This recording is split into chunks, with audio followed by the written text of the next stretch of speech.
नमस्कार, मैं सोनी साहनी। आइए चर्चा करते हैं गांधी जी के शैक्षिक विचारों को। गांधी जी के अनुसार प्रतिपादित की गई उनकी शिक्षा व्यवस्था जो है बेसिक शिक्षा, नई तालीम एवं वर्धा शिक्षा योजना के नाम से जानी जाती है। जो ये प्राथमिक शिक्षा व्यवस्था थी, बेसिक शिक्षा व्यवस्था थी, उसमें गांधी जी आमूल-चूल परिवर्तन करने के पक्ष में थे, क्योंकि तात्कालिक आवश्यकता उस समय की यही थी।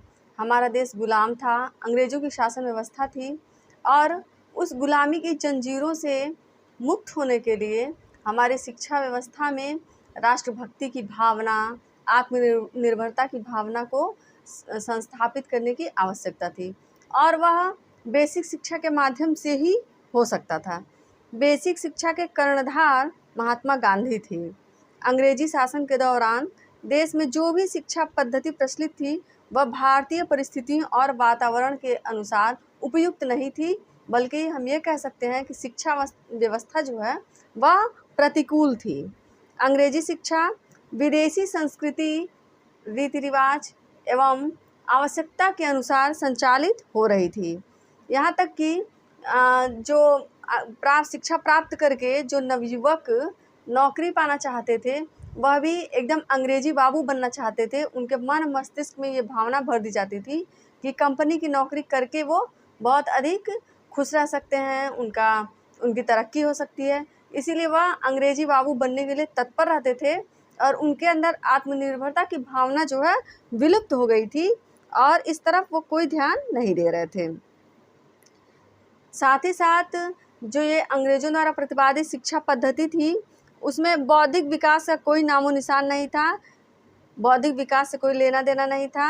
आपका बौद्धिक विकास हो या ना हो, आप अपने जीवन में आगे बढ़ें या ना बढ़ें, लेकिन कंपनी के लिए बहुत हितकारी साबित हो, यही बस उस शिक्षा व्यवस्था में किया जा रहा था। और साथ ही साथ जो हृदय की पवित्रता होती है, इसका तो कोई ध्यान ही नहीं दे रहा था। आप किसी भी तरह करके, कैसे भी करके आप कंपनी को लाभ पहुंचाइए, बस इसी पर ध्यान दिया जा रहा था। साथ ही साथ जो व्यक्तित्व का सर्वांगीण विकास होता है, क्रियाशीलता होता है, उसकी कोई आवश्यकता नहीं थी, कोई महत्व नहीं दिया जा रहा था। केवल यहाँ पर अंग्रेजी भाषा का ज्ञान दिया जा रहा था ताकि जो युवक नौकरी करें कंपनी में, वह अब बेहतर तरीके से अंग्रेज़ों की बातों को समझ सके और उनकी आज्ञा का पालन कर सकें। शिक्षा व्यवस्था जो है एकदम से अंग्रेजी व्यवस्था के अनुसार चल रही थी। इसमें भारतीयों का हित, व्यक्तित्व का सर्वांगीण विकास, इस तरह की कोई बात नहीं थी।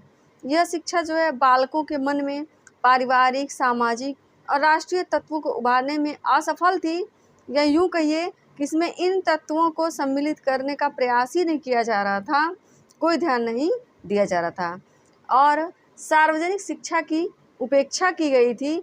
यह अंग्रेज़ों द्वारा यह पूरी कोशिश की जा रही थी कि केवल गिने चुने लोग ही शिक्षित हों, जो केवल कंपनी की नौकरी करें, बाकी लोग अशिक्षित रहें, क्योंकि तभी वह अपनी शासन व्यवस्था को सुदृढ़ रख सकते थे।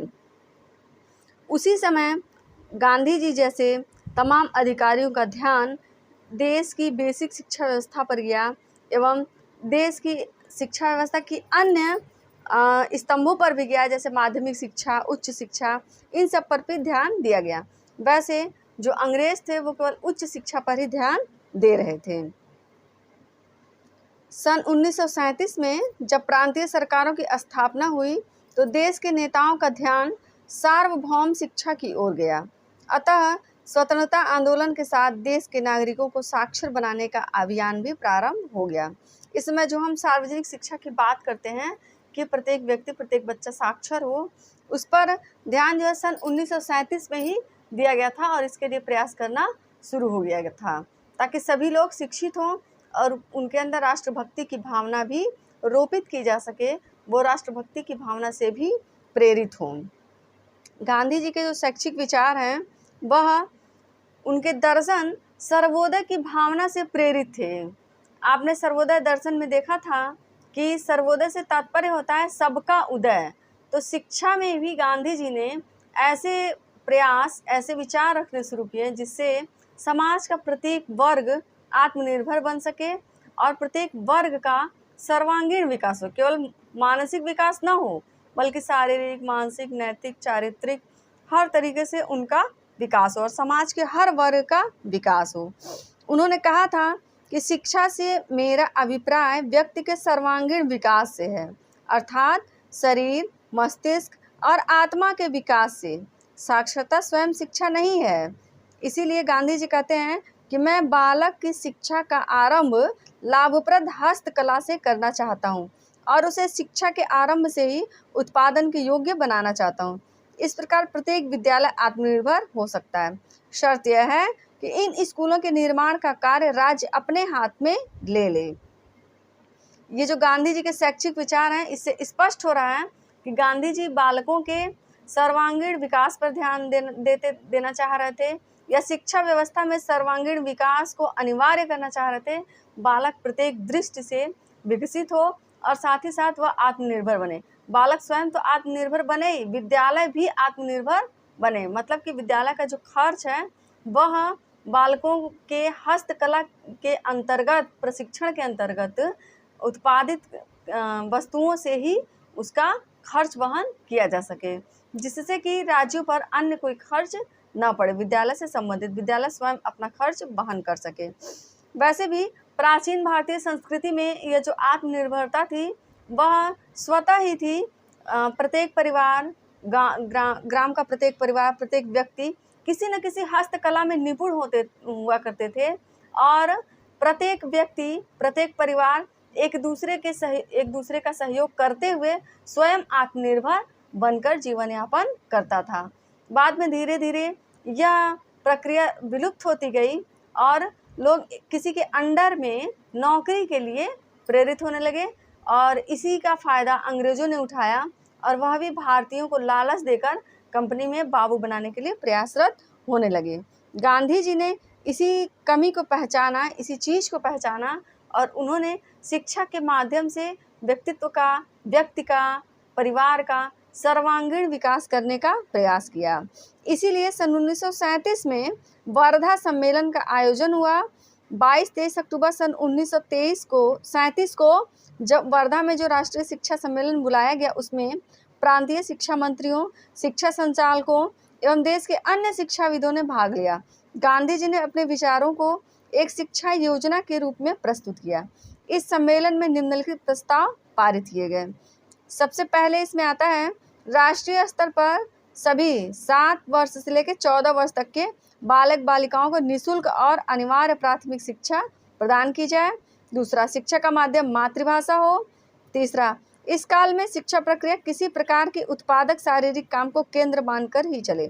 शिक्षा प्रमुख रूप से हस्तशिल्प से संबंधित हो जो बालक के वातावरण के अनुकूल हो। हस्तशिल्प से के द्वारा निर्मित सामग्री से प्राप्त धन द्वारा स्कूल का व्यय और शिक्षकों का वेतन निकाला जाए। इसमें आप स्पष्ट देख रहे हैं कि प्रत्येक बालक बालिका के लिए ये जो प्राथमिक शिक्षा थी, बेसिक शिक्षा थी, उसको निःशुल्क और अनिवार्य किया जा रहा था और शिक्षा का माध्यम मातृभाषा की जा रही थी। हम सभी जानते हैं कि जो प्राथमिक शिक्षा है, बेसिक शिक्षा है, उसको मातृभाषा में देना ही उपयुक्त होता है, क्योंकि बालक परिवार से निकलकर जब विद्यालय में जाता है तो सर्वप्रथम वो अपनी मातृभाषा में ही बात कर रहा होता है। वहाँ पर अगर उसी समय हम उनको दूसरी भाषा में शिक्षा प्रदान करने लगे तो शिक्षा प्रदान करना असंभव हो जाएगा। इसीलिए प्राथमिक कक्षाओं में मातृभाषा में ही शिक्षा दी जानी चाहिए तथा प्रत्येक बालक बालिका को निःशुल्क शिक्षा दी जानी चाहिए ताकि वह कम से कम अनिवार्य शिक्षा तो प्राप्त कर सके। उसके बाद आगे वह अपने उपक्रम के द्वारा या फिर अन्य माध्यमों से शिक्षा प्राप्त करने के लिए प्रेरित हो। और जो शिक्षा प्रक्रिया है उसमें शारीरिक विकास को, हस्तकलाओं को केंद्र में रखकर शिक्षा प्रदान की जानी चाहिए। शिक्षा प्रमुख रूप से हस्तशिल्प से संबंधित हो, जैसे कृषि कार्य, कुछ हाथ से बनाने वाले, रस्सी बनाना, जूट बनाना, चरखा चलाना, उस दौरान प्रयोग में लाई जाने वाली तमाम वस्तुओं को बनाना और उनको बेचकर फिर विद्यालय का खर्च, शिक्षकों का वेतन, इन सब चीज़ों का प्रबंध भी किया जाना इसमें सम्मिलित था। हस्तशिल्प के द्वारा बालक बालिकाएं जो सामग्री निर्मित करते थे उनसे इन खर्चों को प्राप्त करने का प्रयास किया जाता था। इस प्रकार हम देखते हैं कि जो गांधी जी के शैक्षिक विचार हैं उनके माध्यम से बालक का तो सर्वांगीण विकास हो ही रहा है, समाज का भी सर्वांगीण विकास हो रहा है, क्योंकि जब प्रत्येक बालक बालिका शिक्षित होंगे तो समाज से वैसे ही जो दोष हैं, जो कुप्रथाएं हैं, वो अपने आप खत्म होने लगेंगी और समाज उन्नति के पथ पर अग्रसर होगा। और सबसे बड़ी जो उस समय की तात्कालिक आवश्यकता थी, आज़ादी की प्राप्ति, गुलामी से मुक्ति, उसको भी प्राप्त करना तभी संभव था जब प्रत्येक व्यक्ति शिक्षित हो। गांधी जी के शैक्षिक विचारों में हम देखते हैं कि उसमें जो प्रमुख तत्व है वह विद्यालय का, बालक बालिकाओं का, समाज का सर्वांगीण विकास है। आज के लिए इतना ही। धन्यवाद।